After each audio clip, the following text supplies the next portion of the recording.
For more on this, we're joined by Malcolm Harkins. He is the Chief Security and Trust Officer at Cylance. Thank you so much for joining us. We have a range of companies that have been hit here: WPP, Rosneft. What is the likely motivation? You know, it's hard to tell exactly what the motivation is, other than since it's ransomware and there's some requirement to pay to get your systems unlocked, that there could be a financial motivation. But like we've seen with other attacks, the motivations could also be broader than that. It could be somebody looking to try and play with another exploit, because this is, again, Petya-like. It is leveraging the Eternal Blue capability from the NSA toolkit that was leaked.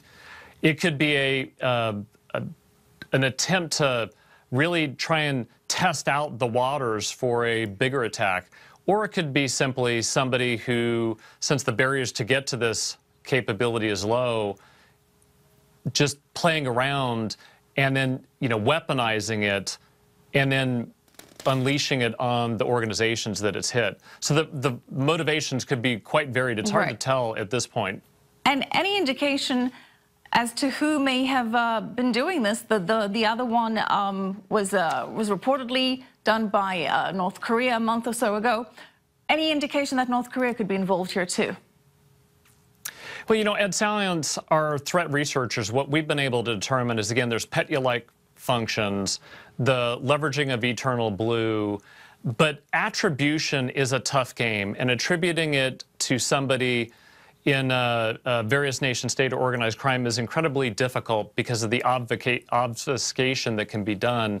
I think the thing that we get sometimes too focused on is the attribution on who might be behind it versus the attribution of how it occurred. And that's the real attribution we can know with certainty. You know, at Cylance, we've been able to validate that our product has prevented this capability and does so a few models back. And the real attribution is the failure of the existing signature-based and behavioral-based controls in organizations that didn't prevent this, as well as the failure to patch against these. That's the real attribution we can be certain about, is the controls that have failed in the organizations to prevent these capabilities from hurting them. Well, how exactly does the Petya ransomware work, and should people be paying the ransom? Is that a bad idea? Does that guarantee getting your data, or does that guarantee being targeted again? Well, there's a couple things there that you've talked about. One, in terms of paying the ransomware. Now, it's hard to say that you shouldn't pay it. If this is a critical function and you need to get those systems back, that might be your only option. The real question should be asked is how you keep yourself from getting in the position of having to pay ransomware. You do that by having the right control structure, the right configurations, patching your system and hygiene, the right advanced capabilities like Cylance Protect that can prevent against these, and then having backup capabilities so that if there's something and some other control issues that occur, you have the ability to recover on your own, and you don't put yourself in the position of being ransomed. Now, that's one aspect. Now, the other thing in terms of your question around how does it operate, again, ransomware spreads through various mechanisms.